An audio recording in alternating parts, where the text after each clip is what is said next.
23 de octubre de 1941, 18:00 horas. Catedral de Santa Eduviges, Berlín. El deán Bernhard Lichtenberg, de 65 años, se encontraba en su lugar habitual. Las vísperas habían comenzado. Su voz, clara y firme, resonaba por toda la catedral. Oremos por los judíos perseguidos, por aquellos que sufren, por aquellos que están en peligro.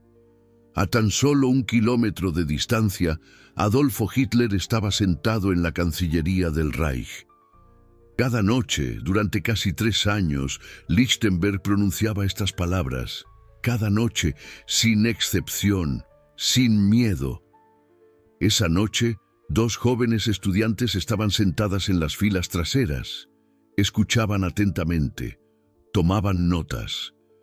Y después de la misa fueron directamente a la Gestapo. En 3 días, Lichtenberg sería arrestado. En 2 años, estaría muerto. Pero en esa hora, en ese momento, él simplemente continuaba rezando. Porque para Bernhard Lichtenberg no había alternativa. El silencio significaba complicidad, y la complicidad no era una opción para un hombre de Dios. Bernhard Lichtenberg nació el 3 de diciembre de 1875 en Ohlau, Silesia, en una familia católica normal, nada extraordinario. Su padre era un pequeño comerciante, su madre una mujer devota que inculcó profundos valores religiosos a sus hijos. El joven Bernhard era un estudiante serio, interesado en filosofía y teología. Asistió a la preparatoria en Breslau, donde por primera vez se enfrentó intensamente a las cuestiones sociales de su tiempo. La década de 1890 fue una época de grandes cambios en Alemania. Industrialización, tensiones sociales, el auge de la socialdemocracia. El joven Lichtenberg se sintió conmovido por estas cuestiones. Vio pobreza, injusticia y se preguntó, ¿cuál es el papel de la Iglesia en este nuevo mundo? Estudió teología en Innsbruck y Breslau y fue ordenado sacerdote en 1899. Su primer destino fue en una comunidad obrera en el este de Alemania. Allí vio la dura realidad de la vida, familias que vivían en la pobreza, niños que crecían sin educación, personas que se sentían olvidadas por la Iglesia. Lichtenberg desarrolló un catolicismo práctico y social. Para él, la fe no significaba solo oración y liturgia. La fe significaba actuar, ayudar, luchar por la justicia. En la década de 1920 se hizo conocido como un sacerdote que abogaba por la justicia social. Trabajó con sindicatos, organizó ayuda para los desempleados, predicó sobre la responsabilidad social.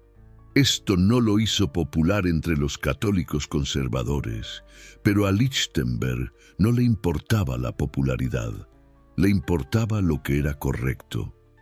En 1932, a los 57 años, se convirtió en deán de Santa Eduviges en Berlín, la principal catedral de la comunidad católica en la capital. Era un honor, la culminación de su carrera, pero también era una carga, porque ahora estaba en el centro del poder político de Alemania. Pero en 1933 Hitler llegó al poder, y de repente la fe de Lichtenberg fue puesta a prueba de una manera que nunca había imaginado. Los primeros años del régimen nazi fueron confusos para muchos católicos alemanes. El Vaticano había firmado un concordato con Hitler en 1933. Muchos sacerdotes guardaron silencio, trataron de adaptarse. No Lichtenberg. Ya en 1933, cuando llegaron las primeras leyes antijudías, predicó desde el púlpito sobre la igualdad de todas las personas ante Dios. Los judíos son nuestros hermanos, dijo. Tienen almas inmortales, creadas a imagen de Dios. Estas palabras ya eran peligrosas en ese momento, pero el punto de inflexión llegó en la noche del 9 al 10 de noviembre de 1938, la noche de los cristales rotos. En toda Alemania ardieron sinagogas. Los negocios judíos fueron destruidos. La gente fue golpeada, arrestada, asesinada. En Berlín, las llamas de las sinagogas se elevaban hacia el cielo. Lichtenberg escuchó las noticias, vio el humo. En la noche del 10 de noviembre, durante las vísperas, pronunció palabras que sellaron su destino. Lo que está ahí afuera también es una casa de Dios. Afuera arde la sinagoga. Eso también es una casa de Dios. La congregación contuvo el aliento. Pronunciar tales palabras, públicamente, en una iglesia, era un acto de resistencia. Pero Lichtenberg fue aún más lejos. A partir de ese momento, cada noche, comenzó a orar públicamente por los judíos, no en secreto, no en oraciones privadas, públicamente, durante las vísperas, frente a la congregación reunida. Oremos por los judíos perseguidos y por los cristianos no arios, por todos los que sufren, por todos los que están en peligro. Esto se convirtió en su ritual nocturno, cada día, sin excepción. La Gestapo lo sabía. Por supuesto que lo sabían. Había espías sentados en las iglesias. Se escribían informes, pero al principio no pasó nada. Tal vez lo subestimaron. Un viejo sacerdote. ¿Qué podía hacer? Pero Lichtenberg no se detuvo. Al contrario, se volvió más valiente. Dirigió el servicio de ayuda de la Archidiócesis de Berlín, que ayudaba a los judíos católicos a salir de Alemania. Esto no era una burocracia abstracta, era un trabajo concreto y peligroso. Lichtenberg se sentaba en su pequeña oficina junto a la catedral y recibía a personas desesperadas, familias judías que no sabían a dónde ir, cristianos de origen judío que eran rechazados por ambos lados. Él les ayudaba a conseguir pasaportes, a organizar visados, a recaudar dinero para la salida. Escribía cartas de recomendación, utilizaba sus contactos. Hacía todo lo posible para salvar a la gente. Los archivos de la Archidiócesis de Berlín documentan cientos de casos. Una familia aquí, una persona allá. Cada rescate, un pequeño milagro. Cada rescate fallido, una tragedia que conmovía profundamente a Lichtenberg. Llevaba listas, nombres, direcciones, listas peligrosas que, si la Gestapo las encontraba, podían significar una sentencia de muerte. Pero aún así las llevaba, porque ¿cómo iba a ayudar de otra manera? ¿Cómo iba a llevar un registro de quién necesitaba ayuda? Al mismo tiempo, escribía cartas a las autoridades nazis, protestaba contra la Acción T4, el programa de eutanasia, en el que 70.000 personas con discapacidad mental y física fueron asesinadas. Sus cartas eran directas, inequívocas. Lo que están haciendo es asesinato. Lo que están haciendo contradice todas las leyes de Dios y de la humanidad. Escribir tales cartas era un acto de locura o de la mayor valentía. Tal vez ambas cosas. Recopilaba pruebas, documentaba crímenes, con la esperanza de que algún día se hiciera justicia. Y cada noche, a las 18:00 horas, estaba en Santa Eduviges, rezando por los judíos, a 1 kilómetro del escritorio de Hitler. La audacia era asombrosa. Imagínense, el dictador sentado en su palacio, planeando conquista, muerte, exterminio. Y a 1 kilómetro de distancia, un sacerdote dice públicamente: lo que están haciendo está mal. Las personas que persiguen son hijos de Dios.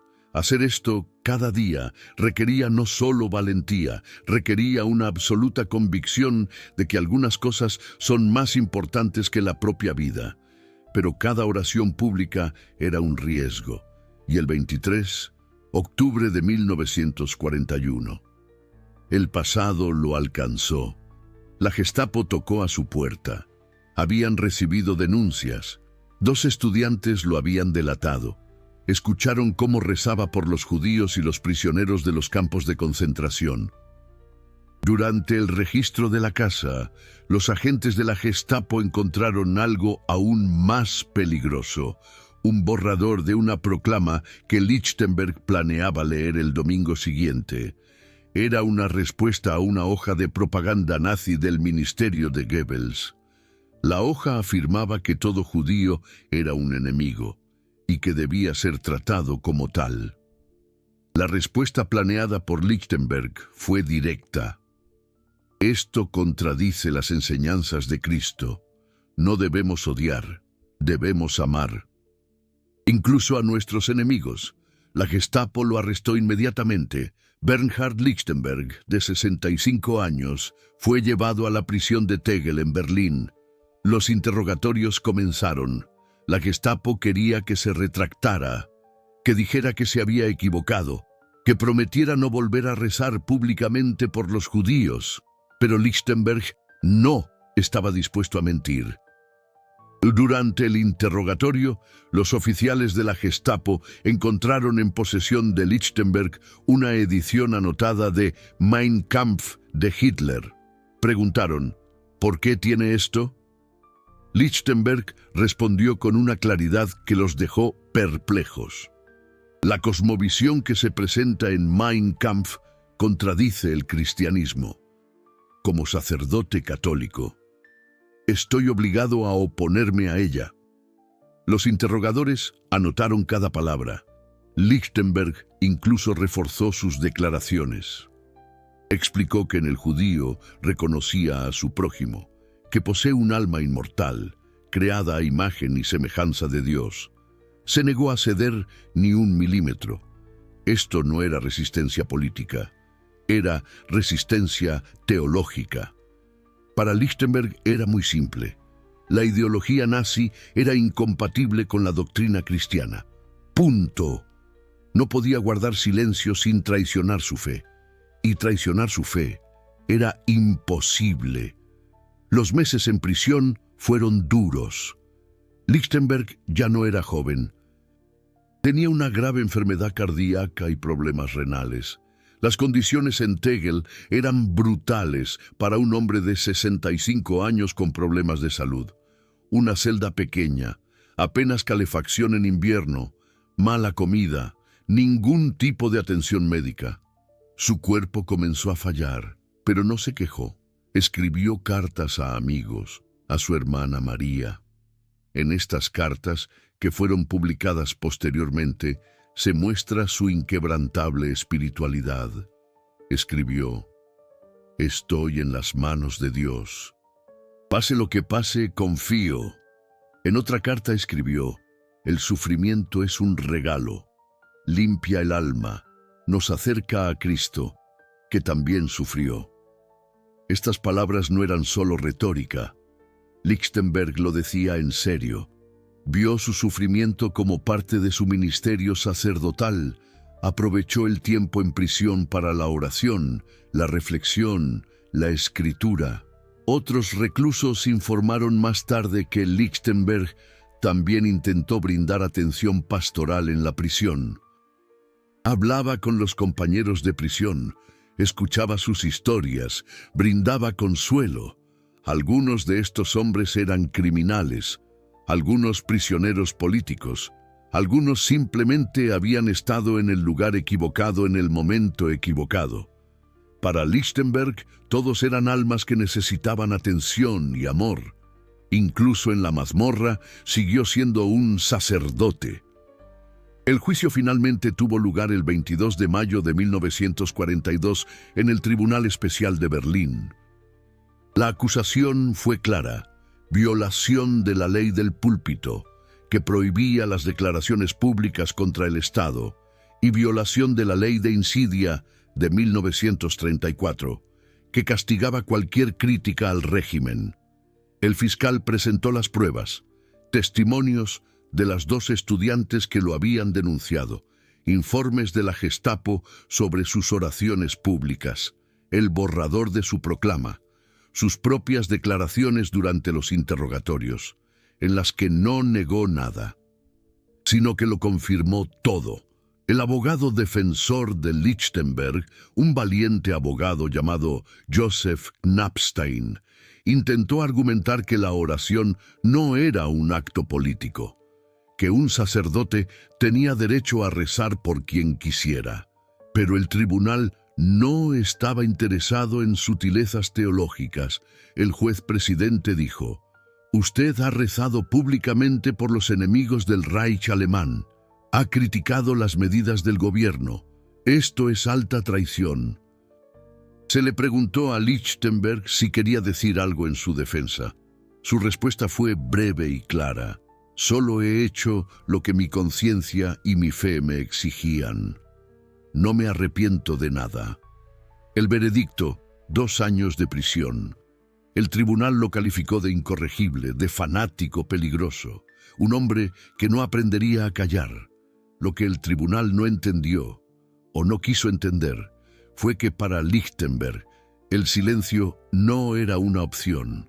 Su conciencia no se lo permitía. Los 2 años en la prisión de Tegel pasaron lentamente.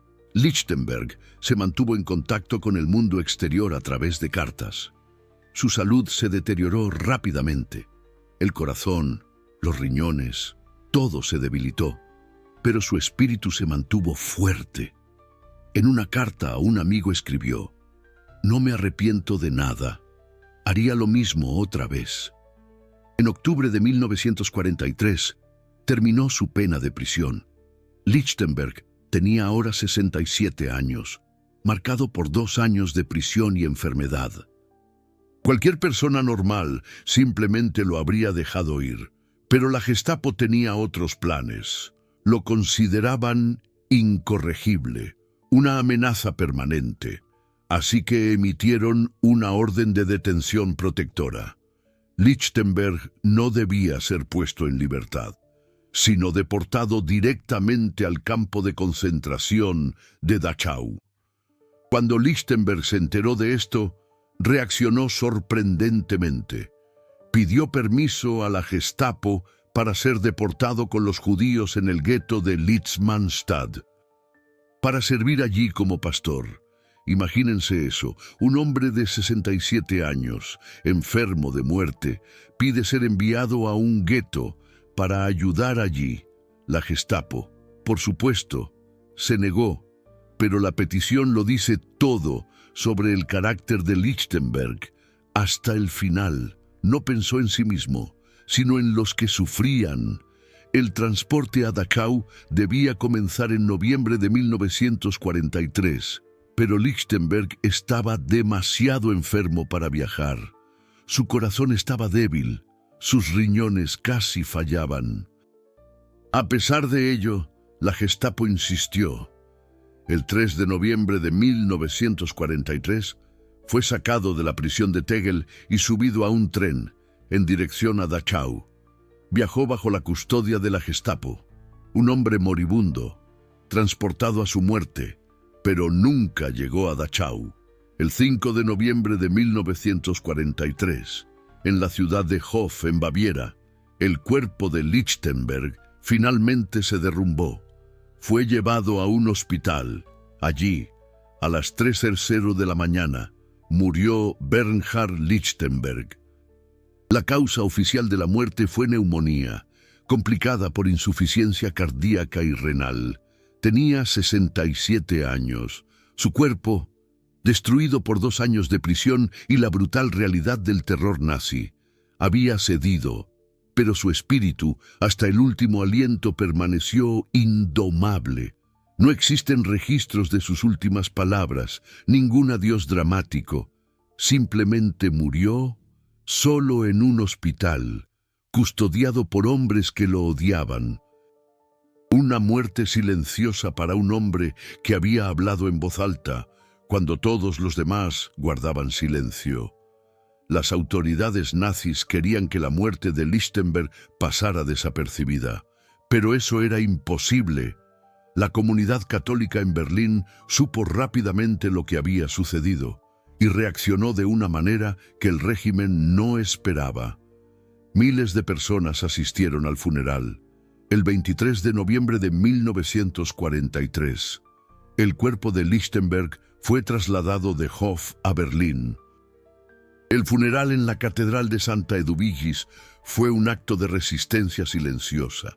Más de 4.000 personas llenaron la iglesia y las calles aledañas. En un régimen que imponía terror y silencio, esto fue un grito. Estas personas decían: no olvidamos, honramos a este hombre, sabemos lo que ha hecho. La Gestapo observaba, tomaba fotos, anotaba nombres, pero no podían impedir el funeral, sin arriesgarse a un incidente aún mayor. El obispo Konrad Graf von Preysing pronunció el discurso fúnebre, habló con cautela, pero el mensaje era claro. Lichtenberg era un mártir, un hombre que murió por su fe, un hombre que demostró que la resistencia era posible, si uno estaba dispuesto a pagar el precio. Pero aquí está la trágica pregunta que debemos hacer. ¿Por qué tan pocas personas conocen esta historia? ¿Por qué Bernardo Lichtenberg no es tan famoso como Dietrich Bonhoeffer u Oskar Schindler?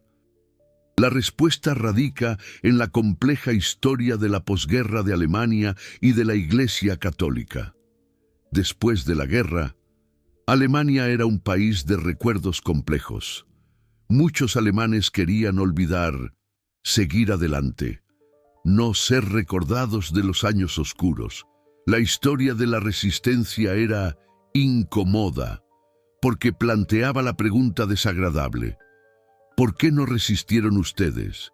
Si un simple sacerdote, un hombre sin poder ni armas, podía resistir, ¿por qué no lo hicieron ustedes? Esta pregunta era demasiado dolorosa para una nación que intentaba perdonarse a sí misma. La Iglesia Católica misma tenía una relación aún más complicada con esta historia. El Papa Pío XII y el Concordato de 1933. El silencio de muchos obispos durante el Holocausto. El hecho de que la mayoría de los católicos alemanes habían apoyado, o al menos tolerado, el régimen, todo eso tenía que ser procesado o reprimido de alguna manera. Héroes como Lichtenberg eran incómodos porque demostraban lo que había sido posible. Arrojaban una luz intensa sobre lo que no se hizo. En las décadas de 1950 y 1960, durante la Guerra Fría, la política oficial de la memoria en Alemania Occidental se centró en la amenaza comunista, no en el pasado nazi. La historia de Lichtenberg no encajaba en esta narrativa. No era un héroe anticomunista. Era un hombre que defendió la humanidad y la conciencia. En una época en que estos valores eran pisoteados, durante décadas, la historia de Lichtenberg fue en gran medida olvidada, conocida solo en círculos católicos en Berlín, entre algunos historiadores, en los archivos de la arquidiócesis. Su tumba en la cripta de Santa Eduvigis era visitada por pocos, sin monumentos, sin grandes conmemoraciones. Solo el silencioso conocimiento de unos pocos, de que allí había yacido un hombre extraordinario. Pero la verdad tiene una manera de imponerse. En 1996, más de 50 años después de su muerte, sucedió algo excepcional. El Papa Juan Pablo II vino a Berlín. El 23 de junio de 1996, celebró una misa en el Estadio Olímpico, el mismo estadio que Hitler había construido en 1936 para sus Olimpiadas de propaganda. Y allí, frente a 60.000 personas, el Papa beatificó a Bernardo Lichtenberg. Junto con él, fue beatificado Karl Leisner, un joven sacerdote que murió en Dachau. La ceremonia fue poderosa. El Papa llamó a Lichtenberg un mártir de la caridad, un hombre que pagó el precio más alto por sus convicciones. Para la comunidad católica en Alemania, este fue un momento de sanación, de reconocimiento, de que había habido personas que habían resistido, pero el reconocimiento no se detuvo allí. En 2004, Yad Vashem, el memorial del Holocausto en Jerusalén. Honró póstumamente a Bernardo Lichtenberg con el título de Justo entre las Naciones. Este es el máximo honor que Israel otorga a los no judíos que arriesgaron sus vidas para salvar a judíos durante el Holocausto. La distinción reconoció el trabajo de años de Lichtenberg ayudando a judíos, sus oraciones públicas, su negativa a callar. Hoy, su nombre está en el Muro de los Justos en Yad Vashem, junto con Oskar Schindler, Wilhelm Hosenfeld, Raoul Wallenberg y miles de otros. Judíos de todo el mundo, sobrevivientes y descendientes de sobrevivientes. Lo recuerdan, un sacerdote católico que oraba cuando orar era peligroso, que hablaba cuando el silencio era seguro, que amaba cuando el odio era la norma. Esta historia nunca debe ser olvidada, no solo porque Lichtenberg fue un héroe, sino porque su historia nos enseña algo fundamental sobre la resistencia, la conciencia y la humanidad. Si estas verdades históricas les importan, entonces apoyen con los super thanks de YouTube, el corazón dorado que está abajo. Estas historias fueron censuradas durante décadas, escondidas en archivos, ignoradas por la narrativa oficial. Cada video requiere semanas de investigación en archivos alemanes, polacos, israelíes, entrevistar a los últimos sobrevivientes, mientras aún es posible, digitalizar documentos que de otro modo se perderían. El Super Thanks no es solo apoyo financiero, es su declaración. Estas historias importan. Estos héroes merecen ser recordados. Ustedes no son solo espectadores, son guardianes de la memoria. Ustedes garantizan que su sacrificio no fue en vano. ¿Qué podemos aprender de Bernardo Lichtenberg aquí, hoy, más de 80 años después de su muerte? Primero, que las acciones individuales cuentan. Lichtenberg no era un general, ni un político, ni un hombre con poder o influencia en el sentido tradicional. Era un sacerdote en una iglesia, pero utilizó la plataforma que tenía, el púlpito. Cada noche oraba, cada noche decía la verdad. Estos pequeños, consistentes actos de resistencia se suman, inspiran a otros, documentan para la historia que no todos guardaron silencio. Segundo, que la conciencia no es negociable.